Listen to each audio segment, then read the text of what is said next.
Les Good damos la morning to everyone, and welcome to our webinar entitled Why and How to Develop Day Centers Focusing on the Elderly and Caregivers, organized by the Mexican Institute of Social Security and the IDB. This is part of the forum of building a proper healthcare mechanism in Mexico. We are broadcasting from the Inter-American Conference on Social Security headquartered in Mexico. The conversation will be in Spanish. button. Si quiere escuchar en portugués, puede seleccionar portugués en el botón de interpretación. If you want to listen to the presentations in Portuguese, you can access the interpretation service on Zoom. My name is Pablo Barras, and I'll be the moderator. Day centers are important caregiving centers because they contribute to respecting the wishes of most of the elderly in their communities.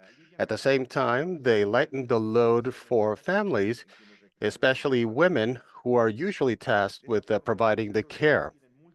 In this way, day centers have multiple benefits, both for the well-being of older adults. It reduces the levels of dependency, and it's also very beneficial to those who are typically charged with the caregiving duties.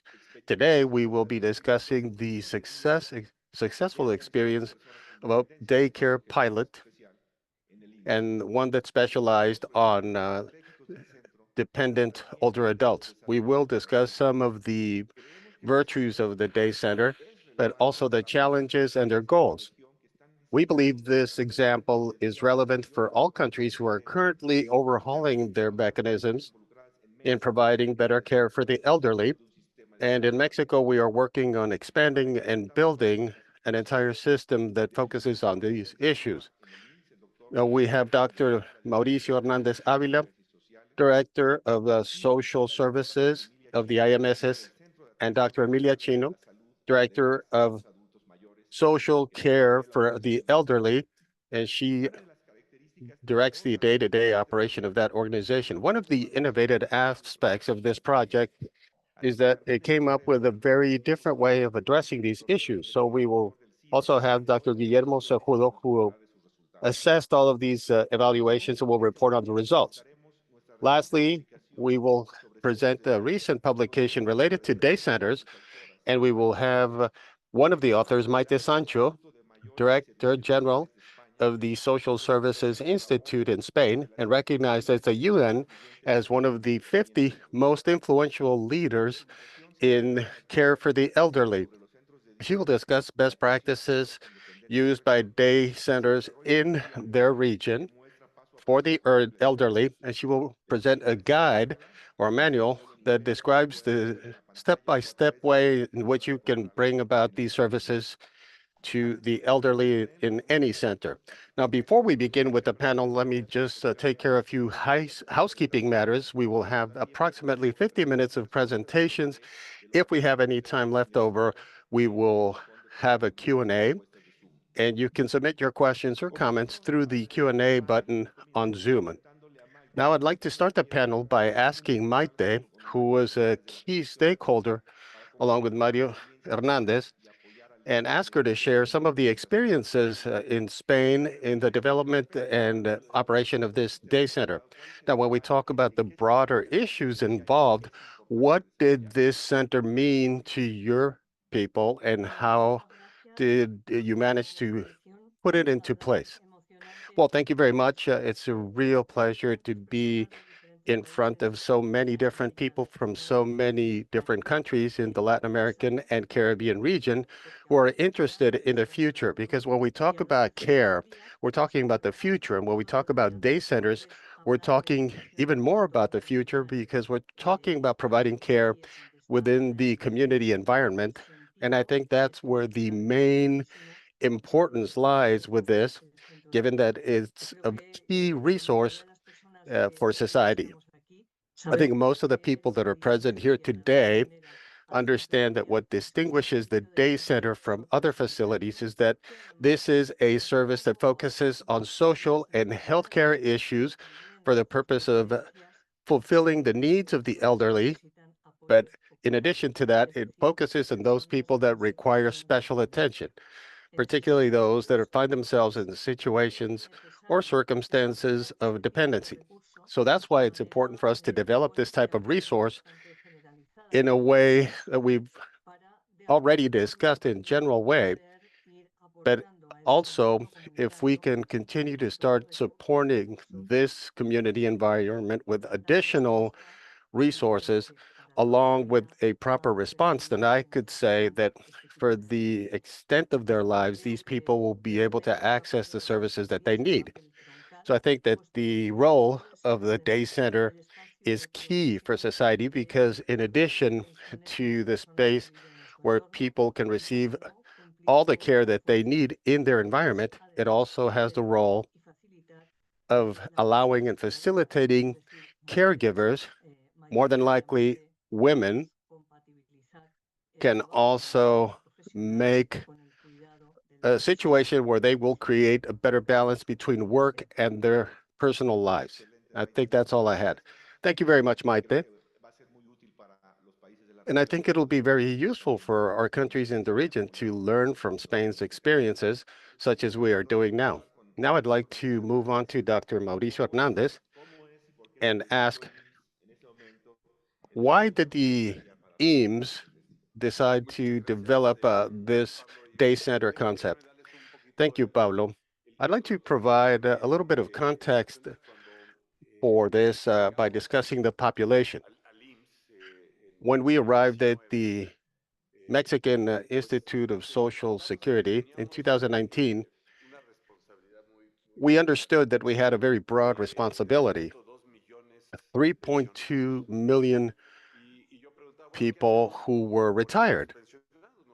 And I would ask, what can we do for these retirees? And it was in the social area that we were talking about. And one of the ideas was, do we pay them? Do we put them on the payroll, so to speak, and support them with money? Do we take off any people who eventually die and save some money in so doing? And most of this was geared towards economic aspects. And the problem was that there was no link between that population and the rest of the organization. We analyzed the gerontology issues that were in place at that time. We called upon a number of experts, many of whom have joined us here today and who provided some guidelines and advice on how to address these issues related to the elderly. And this was a mission that we decided to take on. So we conducted a very close analysis of what's being done in other countries. And that's how we made contact with the IDB. We reached out to Spain, Korea, France, and based on our experiences and based on our observations of their models, we decided to come up with our own design. And the idea was to establish a better connection with our target population with certain key objectives. After that, COVID arrived and we had to stop what we were doing. Nevertheless, we were able to identify that we didn't have well-organized actions based on the degree of dependency that we were observing. Now, we did see with our colleagues in the healthcare arena that a high percentage of beds were being used by these 3.5 million people, mostly elderly. So there was a very significant demand in place. So we came up with three main actions, one directed at the elderly that did not have a high degree of dependency, and another that focused on elderly with a certain degree of dependence. And these were the two paths that we embarked on. Now we have a program for the elderly that is quite functional. We also have a social tourism program for more functional members of the elderly class. And we also have a pilot for older adults that suffer from some form of dependency. So that's what we've been working on. And the idea is to retake and bring about the rebirth of a new gerontology policy. that we started working at the IMSS since the year 2000. And that's what we've been doing. And in terms of the greatest challenges, one thing that we see is that we are primarily a social security institution and we don't have a proper insurance instrument for care. Later on, you're going to ask me what resources we made available to launch this day center, but that's all the time I have. Thank you, Mauricio. Next question. I think it's very interesting to look at the diagnostic and the journey that you all engaged in to arrive where you are. Now I'd like to focus more on the day center concept that we have Emilia, the director of the center. Can you tell us a little bit what the center's characteristics and features are? Well, thank you for the question. I'd like to highlight three main characteristics. The first one is that it's a center focused on older adults with dependencies. This means that they need someone else to be able to carry out their day-to-day lives. For example, using the bathroom or taking a bath or a shower due to some physical limitation, but they might need help to engage in social activities or take their medication to address any dependency. The second characteristic is that the food that the people consume in their day-to-day lives is usually prepared by a caregiver. And this establishes the link of affection between the caregiver and the older adult. We also take advantage of this strategy to prepare and train the caregiver and ensure that they can provide adequate nutritional uh, food to the person that they're caring for. Additionally, this strategy reduces the operation cost for the day center, which is very important. The third key item is that the day center for the IMSS follows the person-focused attention or care model. I'd like to explain this through a strategy that we've been using, which is Culinary Friday. So we capitalize on the importance that Mexican gastronomy has in our country. And so we leverage this to ensure that elderly people during the course of the week can plan for their meals on Fridays. And depending on the functional aspects of each person, we can include certain vegetables and other people can join these folks in enjoying that gastronomic or culinary Friday. And this can lead to discussions about how the recipe was prepared and what ingredients were used. And so we engage more with these members of the elderly class and make the experience much more fulfilling. Next, I'd like to discuss the schedules and other characteristics of the day center through this video. The day center is located in the Gustavo Madero district within the social care center for the elderly, whereby with no cost whatsoever from Monday through Friday, we have caregivers providing services to the elderly and also engaging with them in social activities in their day-to-day lives. The CASAM has the healthy aging section where we identify older people with moderate dependencies. We conduct workshops that stimulate physical, cognitive, and other deficiencies. Prior to their entry, we take their vital signs such as temperature, blood pressure, and oxygenation level. If we ascertain that they are stable, they can access the center. Otherwise, they will be referred to their local medical care facility. Once inside, they will find a familiar area. It's pleasant. They'll see their friends. In the dining room, in addition to other activities, they do different activities, play cards, engage in artisanal, artistic work. In the general area, they can watch movies, watch the news, or capitalize on the presence of their friends to engage in discussion. Many times they also listen to music and do other activities. We also have a space for neurocognitive stimulation. We have workshops on proper nutrition, oral health, and others. In the relaxation area, we provide different types of therapy, physical or otherwise, or it can also be a space for people to just relax and rest. the Mexican Institute of Social Security.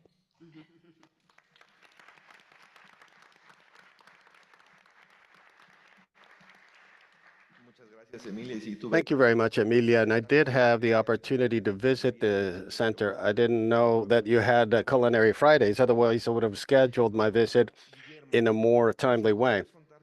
Let's go on to Guillermo. Can you talk to us about the benefits associated with day centers that you've observed in the literature, and how has the impact assessment that was conducted for the day center came out?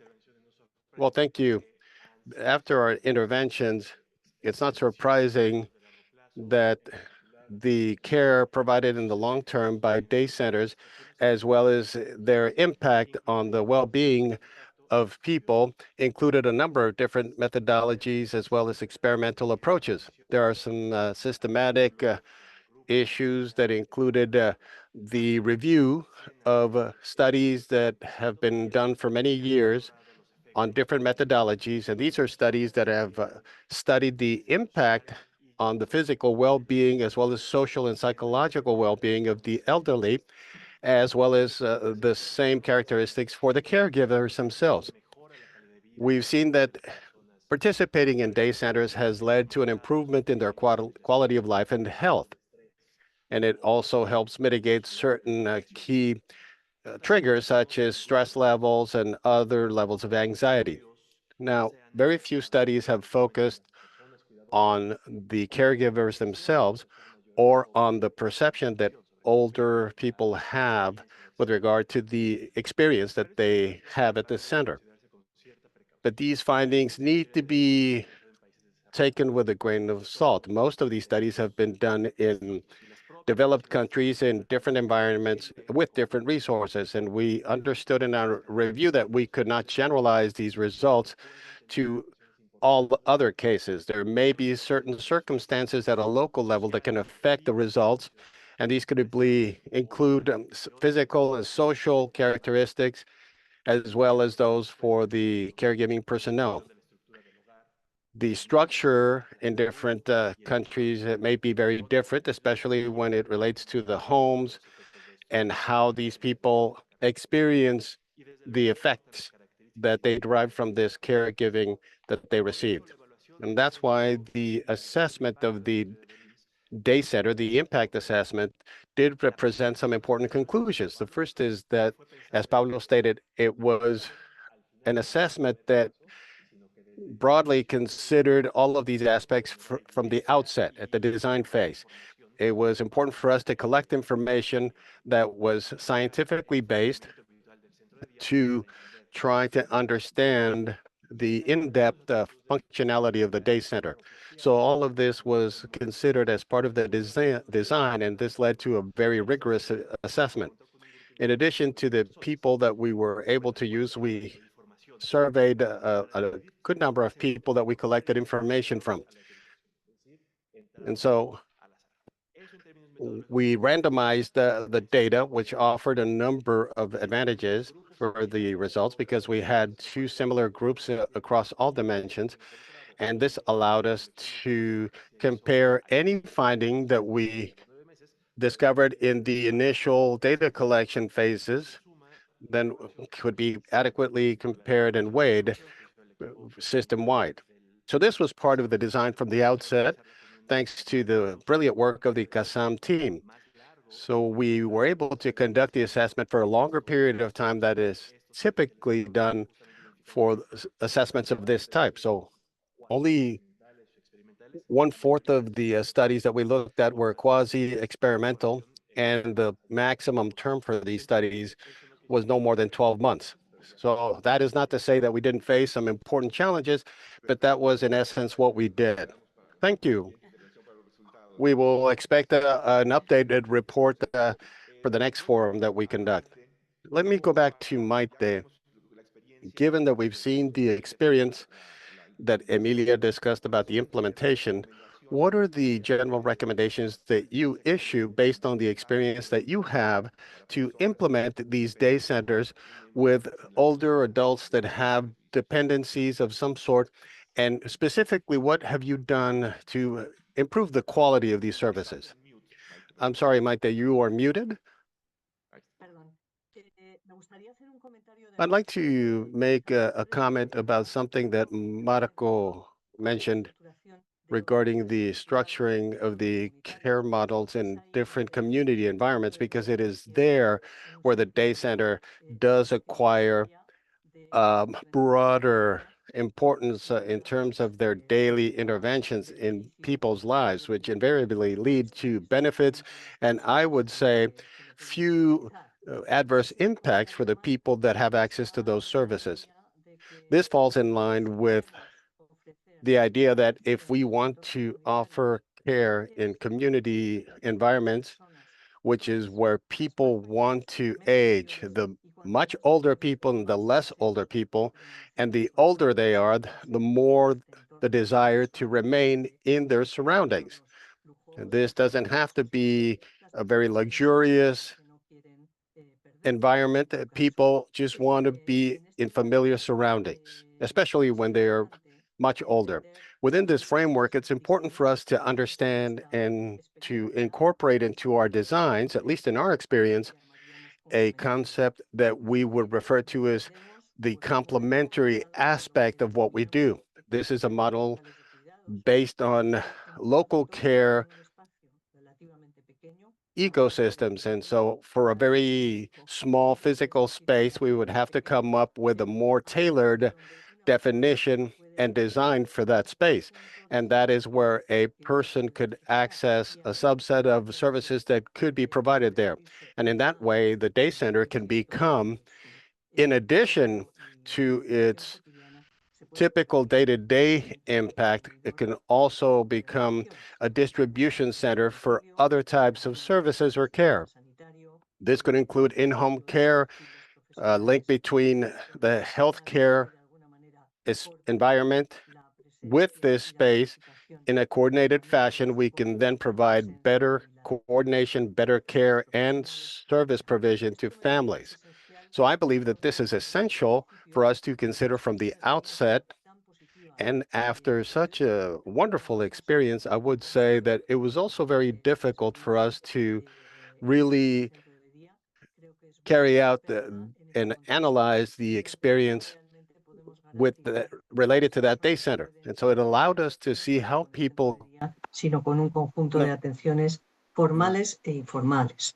set of formal and informal services that would be provided. So I think that day centers have a great deal of variability. They need to be highly adaptable based on the idiosyncratic characteristics that pertain to each country, obviously, but also those differences that pertain to each population that require services or access the center for different services. And we do have day centers that focus primarily, almost exclusively, on elderly people that have cognitive difficulties or decay.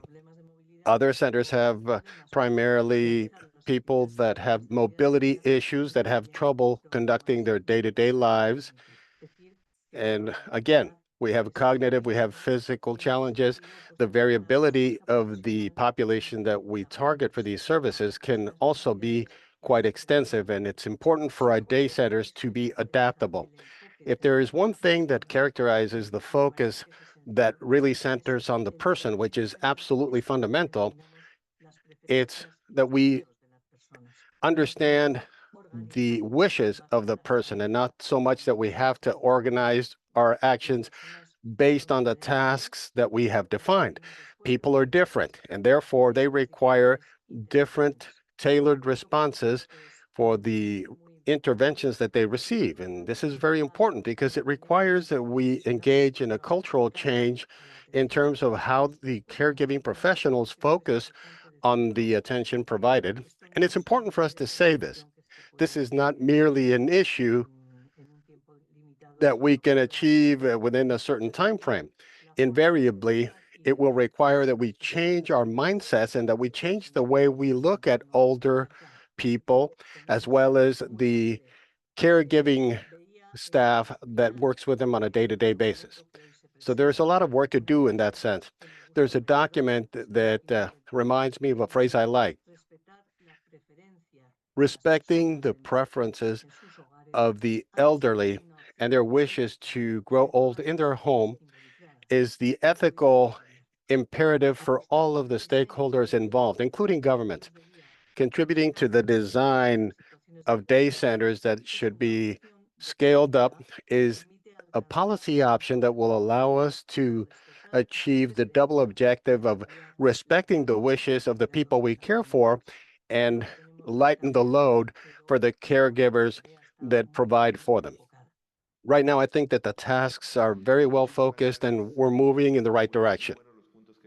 Well, thank you very much, Maite. I think you make some really valid points when you talk about the caregiving system. It's clear that there are many different cultural changes. We need to redistribute the tasks in a more equitable way between men and women, and the focus on the person at the outset is extremely important. We need to understand the people that we serve. We need to ascertain the best ways to serve them in the shortest amount of time and in the most effective way possible.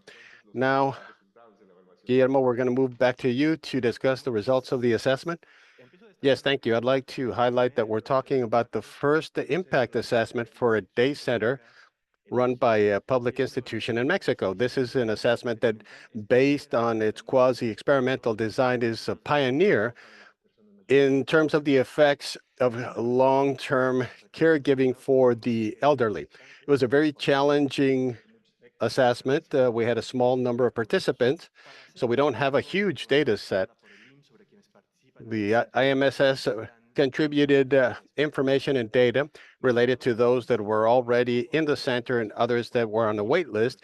And we conducted a qualitative study on the day-to-day operations of the day center and the experience by the target population.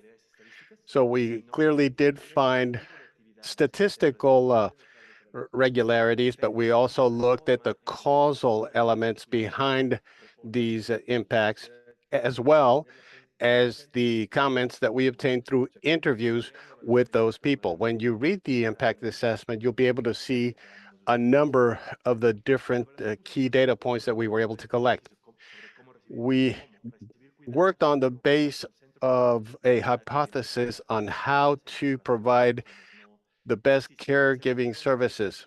We were looking for any impacts in the physical makeup of these people, whether or not they had used emergency services at any point in time, whether or not they had any autonomy issues. We also studied social impacts, such as their self-perception about their quality of life and other social factors. And we also looked at psychological circumstances, such as cognitive decay and others. Psicológico, o si tenían menos cargas de cuidado, o mejoraba su situación económica. Para todas estas variables se utilizaron For all instrumentos. these variables, we use validated measurement instruments. Most of them are used on a regular basis by the IMSS on its regular work. Results. I will begin by saying that this is evident, and we find significant statistical differences for all variables, hospitalizations or emergencies, or the revenue of caregivers. But what we do find, and this should be highlighted, is statistically significant results. This means that we can affirm that the differences that I'm going to describe among the groups of people that resort to the service and those that don't go are because they do go to the care center.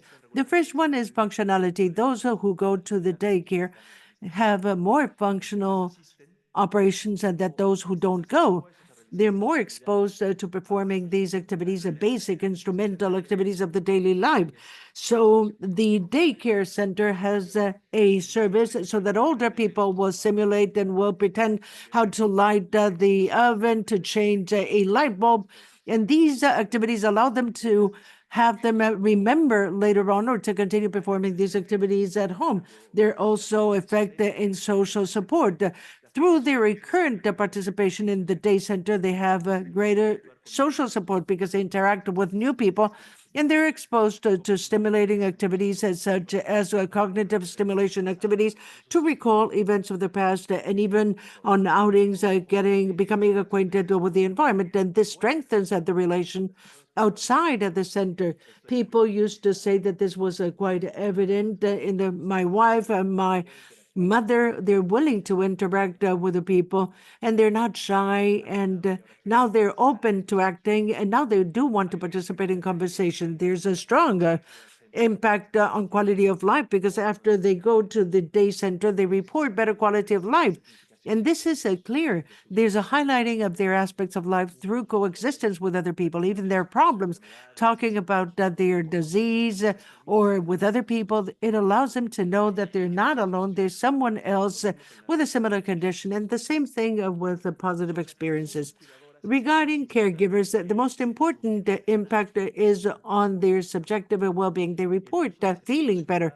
The use of care services reduces the exposure of caregivers to stress, and it provides them a feeling of security and relief. It could reduce the burden of caregiver and encourage them as caregivers, and recognition of the work they do as an important role, but that doesn't imply wear and tear. However, we did not see changes in care responsibilities because the time is used in order to look after other people and in their revenue. And Dr. Gazatina was saying that maybe because of the role of the caregivers, older couples, older daughters in an advanced stage, which is consistent with the studies carried out elsewhere in the world. And I take 2 more seconds to say that these findings are important because they confirm the activity of the IMSS in looking after this agenda of care. They're important because, as we've seen in this webinar, there's live activity that needs evidence on how it works, and not only the push and the conviction, but also finding anchored in evidence on how interventions improve the quality of people. And the purpose of this webinar, different countries in the region are building a supply of care for older people and have evidence of similar context. No doubt will assist in having better evidence on how a public intervention pushes family dynamics and improve well-being conditions of older people and their caregivers at the social environments where the recognition of care is low and where on top they're familiarized and feminicized. Hopefully, when reading this, you will learn and they will trigger good debates. Excellent, Guillermo. Thank you very much for providing us the results. I believe that this is quite encouraging in the different dimensions and other evidence of issues that are present and that are known, but it is good to bring them to the fore, like this that you just said, people that take advantage of the time to look after other people, because there's a huge burden in the care provided. And this is how we observe this in households where we have multi-generations and cross-care, and they face quite complex situations. I also stress that one of the issues that we've observed in discussions about aging is that of preventing undesired loneliness and solitude. These centers contributed, and you supported this. And particularly, the key is to undertake specific actions in order to look after dependency and to keep the functionality very active. That's very important. Now, no doubt that we're facing several challenges. And first of all, I would like to talk to Emilia for the operational challenges in the implementation that you've had at the center. Thank you very much. Thank you. Very interesting question. We've had 20 months of implementation of the day center, and I'd like to share 3 challenges, although there are many, but also to share with you the experience of how we solved these. The first challenge was uncertainty. We didn't know, we doubted, we hesitated as to what to do when an older person could be abandoned or could have an accident within the day center. The support of the Inter-American Development Bank, South Korea, and the network Cuidar Más and the Matias Foundation was essential to go from the not knowing to having performance protocols. For example, now we have the abandonment protocol, the fall protocol, just to mention a few. And currently we have a specific work method where we define who does what ever since a person comes to the day center and they go back to their domicile. The next one was lack of knowledge. At the IMSS, in medical care units, primary care units, we look after 1,000 people a day. So finding 120 people for the pilot, we thought that it was going to be something easy. However, we realized that we were not acquainted with the concept of a day center. And thanks to technical cooperation in South Korea, we learned that it was necessary to raise awareness amongst the population. And after several efforts deployed in order to recruit the people for the day center, we prepared this video that we're now sharing, where we explained in images of what a day center was. And we also share the telephone number and the address of the day center so that the people interested would go to it instead of us looking after them.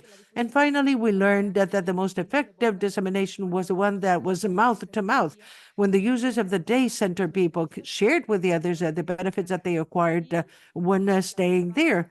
And as we said, in spite that at the beginning in January 2023, we said we no longer have space available, people came to the center, and now we have a waiting list of over 100 people. And the third challenge that I'd like to share is that 40% of the people coming to the center had dementia. So we didn't know how to handle the psychological and behavioral issues of someone with a dementia. For example, some people can walk insistently, go around the room several times a day, trying to look for an exit. And Mariana, with other cooperators of the Matias Foundation, guided us as saying that we had to move to the side of the older person with a dementia, not trying to bring this person to our reality, but to support them in this road. For example, the episodes of a person walking in the day center reduced when we learned through their life history that these person liked candy. So when we give them a lollipop, they reduced the walks around. Also, when we spoke of football, and I will not go into the details. And then finally, regrettably, I wish to stress that every 3 seconds a person develops a dementia in the world, and therefore I invite all of us to continue learning how to look after older people, and specifically how to take care of older people that have dementia. Thank you very much for the invitation to address you, and Dr. Mauricio Hernandez, the Inter-American Development Bank. Pablo, thank you very much to the CASAM team and all those who made this event possible. Thank you. Thank you very much, Emilia. I believe that this has been extremely interesting, learning about the things that happen in the day-to-day and how these could be overcome, and then to standardize the lessons learned to be ready. And this last point that you mentioned is very important. The fact that dementia, if something is watched with a dementia, is that the percentage of people cannot be seen. 80, 85 people and over is the one that grows the most. So we see an increase in that range, and it is precisely at that age where the prevalence is even greater. So I believe this is some homework that we have. And in the bank, we're developing materials for the training of caregivers of people with dementia. That is a specific challenge. And no doubt there's a lot to learn here in Mexico, in other institutions and agencies for that. And now, Mauricio, I wanted to ask you, from the point of view, the strategic point of view of the IMSS, what are the challenges and also future steps? Thank you very much, Pablo.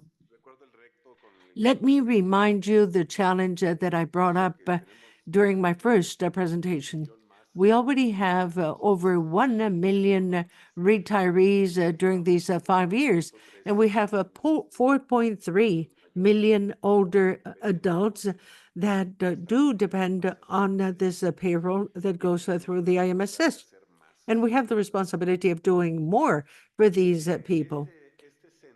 This center is just a small grain of sand. So the challenge is huge. So what were truly the key points? First of all, there was no model of care at the Institute. We didn't have any stewardship. There were no standards, and the Institute does follow norms. So we have to develop the stewardship. We had an idea at the very beginning, thinking that it was easy. Let us just replicate the model of daycare centers on the other side. And that was impossible. That was a bad advice. So please don't do it. I beg you. It is completely a different thing. In a daycare center, you can have 250 children. In a day center, 30 older adults is extraordinarily difficult work, as has already been attested to by others. Secondly, financial resources. The amount for this part of care is of 1% of the total. 80% goes to the service of these daycare centers. So we do need to do miracles with this. And I acknowledge the work of Sergio, his team, Magda, all of them, Hector, because they got resources from the stones in order to be able to model Kasam.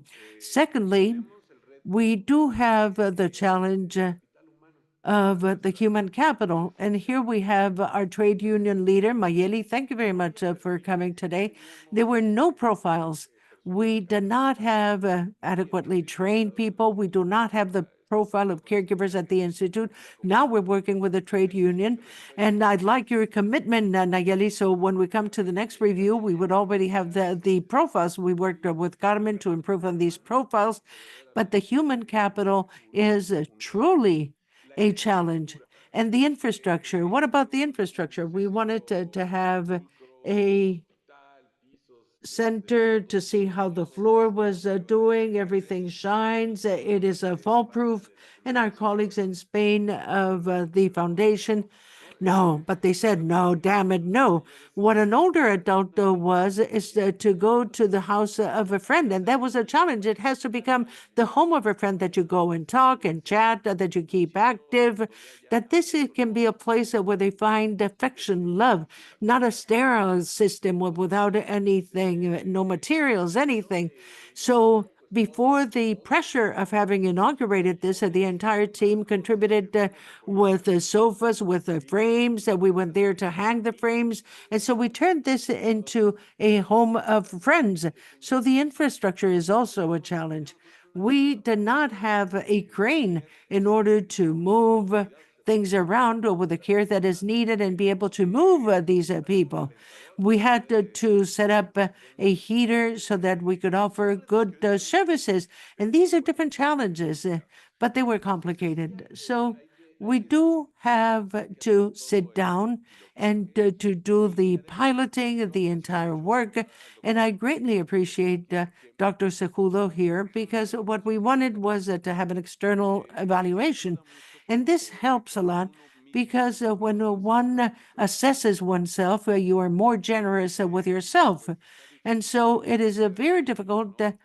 And you can say it worked, it didn't work, or resort to the technical board, the technical council. So having this assessment will be very important to see how much is needed for social benefits, particularly if we want to expand these services to adults with dependency.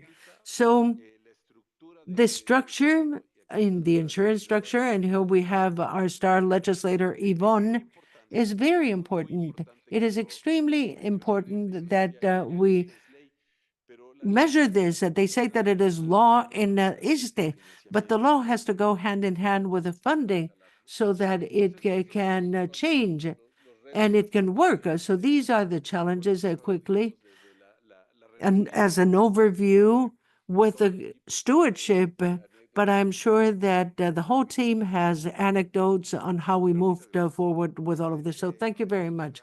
Excellent, Mauricio. Thank you very much. And thank you to all the panelists. I'm reading here some of the questions that we're getting. So let me take advantage to continue with you, Mauricio, with the two questions. One is whether you have planned opening up additional centers. And the other one is if in these centers that you're considering, whether you would bring the figure of subrogation, or would these be directly managed?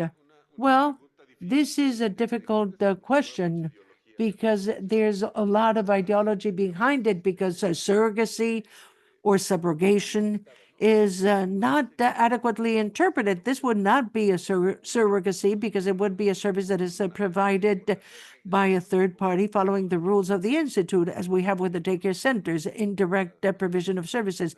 They're not subrogated. So I do want to make that clarification. And just like we have a wait list in the day center, We have the operations, the representatives in the states when they've visited the center, when they see what has been developed. There's a lot of interest in developing and creating these centers. So no doubt, if we're able to expand this, because it has to be in a responsible way, we are very interested in opening up additional day centers. And this is something that we will promote when we come to the next administration, as has been ratified by our director, because they're well acquainted with the center. And so then we will be pushing for this. So we have a model. We're working with our colleagues at the trade union so that we can already have the profiles of these caregivers. We have a small school of caregivers in the CASAM. So this is where we're headed. So thank you very much.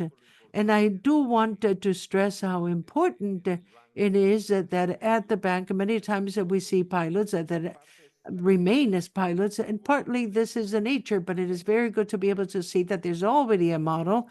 And for the IMSS and for others in Mexico and others in the region, we have manuals, we have procedures that can be used in order to replicate and to learn more from this experience. And a couple of questions for Emilia.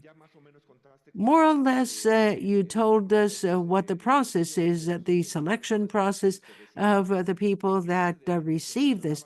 What sort of dependency? You mentioned the case of dementia, which was unexpected, but what other types of dependency are those that you manage? And if you can share with us some details on how we determine what the process of simulation is for residents based on the needs that you identify. Thank you very much for the interest in the question. Well, this issue of dependency, on how to define dependency, we base ourselves on the functional capabilities with the day-to-day activities, and we define basic skills, getting dressed, showering, using the WC, the bathroom.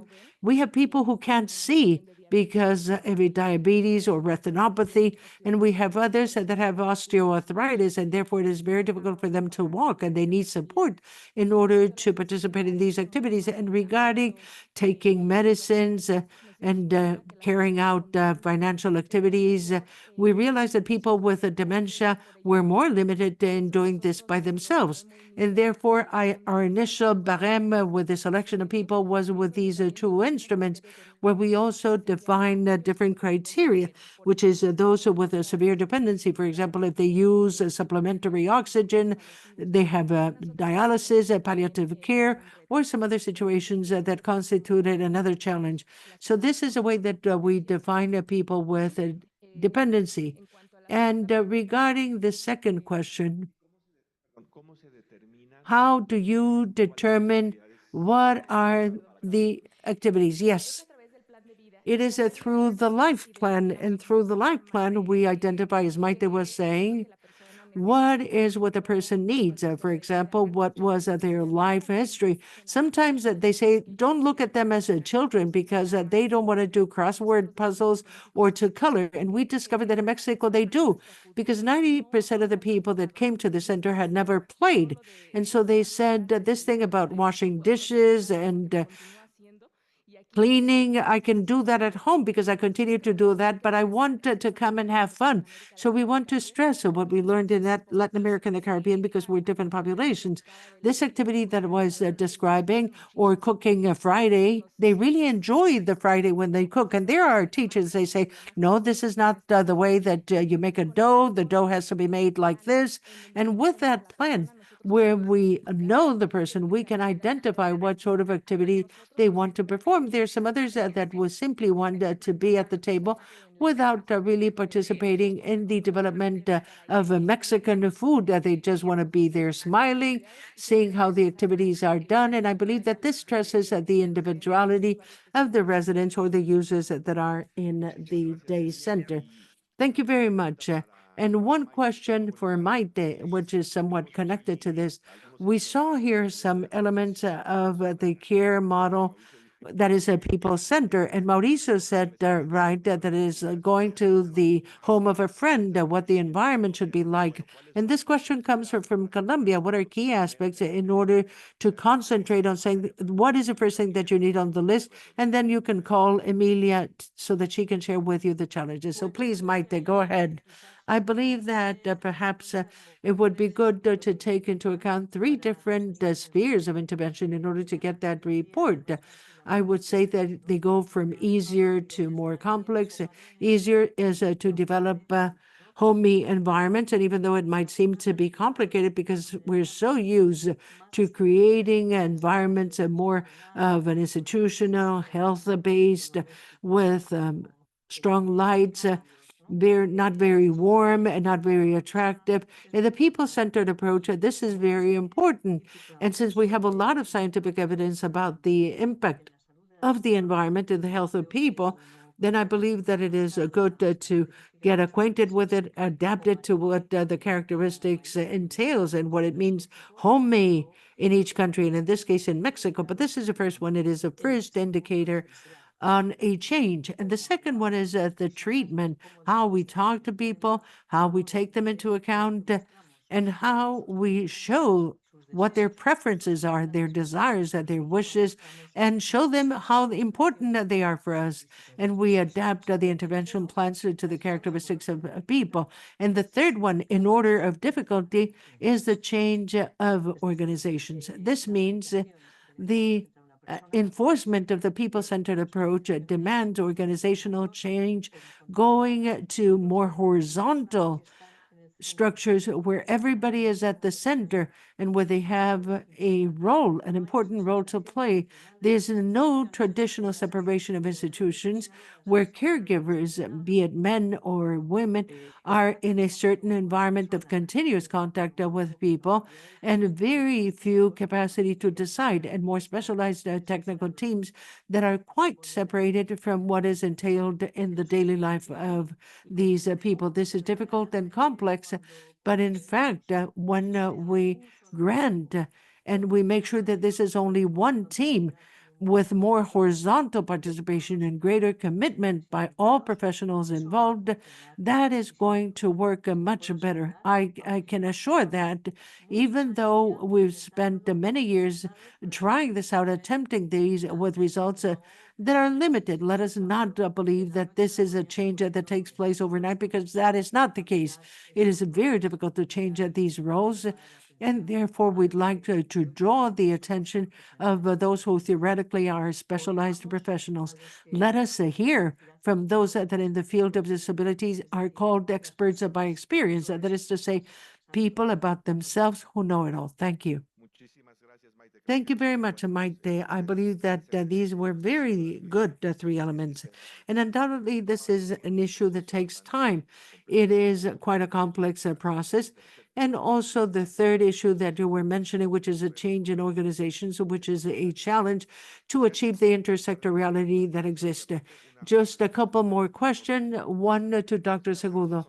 In terms of the assessment, we always stress the importance that is planned ex ante and hand in hand with qualitative studies. What would be a perspective that you would see of interesting topics to continue studying? That is to say, to continue looking into with this population. I believe that there are two issues, and it would really be worth our while to explore them. One is a longer-term impact. We do have signs, and there were changes, not statistically significant, but it pointed to the fact that we did have changes towards hospitalizations or towards emergencies. And maybe in such a short period of time, it's impossible to achieve. But in the accrued results, such as the capacity in collecting information by the Institute and storing this information, it would be interesting to follow what happens 2 years or 2.5 years after participating in the day center. And another one, which is also important, is to observe differences in types of populations. This was a very specific population. The average age was of 80 years, and maybe to watch the impact on smaller populations or populations with different household structures. We were saying we had caregivers, and almost all were older adults, and that they either already had informal work, and in spite of, or on top of looking after these people, they worked, and therefore there were no expectations of achieving a change in their revenue, although there was a change in their quality of life. If we can see what happens when these household conditions are different, maybe we can fine-tune this. It is not micro conditions, but to qualify these different interventions on the basis of the population that goes to one of the many day centers that will be opened in the near future. Excellent. We will have a huge sample. And in order to close, we have very little time, but I'd like to address a question, taking advantage, as Mauricio was saying, regarding economic and social fringe benefits. Social benefits do cost. And the issue that we've seen in many countries when building and when talking about care systems is funding. How are we going to finance all of this? So do you have some thoughts to share in connection with this in order to close the discussion? Well, let me describe the context. As an average, and these are not precise or accurate data, but a daycare center, as an average to the IMSS, we have to pay 30 million pesos a year. We have 1,200, so you can already have 30 billion pesos, underestimating the cost for the daycare centers. And currently,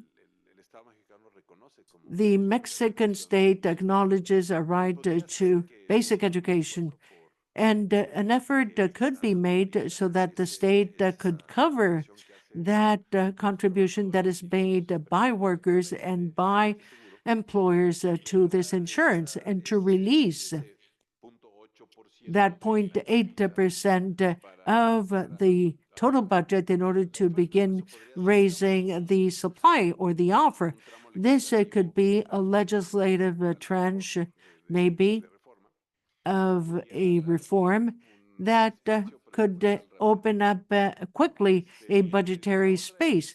Now, the other one is to begin already building this specific budget, and just like the labor representatives in the UK said that starting with the 2025, there will be a generation of English kids that will not be able to buy tobacco because it will be banned.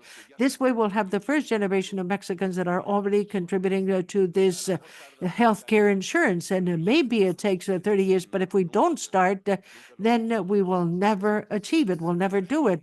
So it seems to me that the challenge in all of this, the real challenge, is to find this fiscal engineering for funding as such.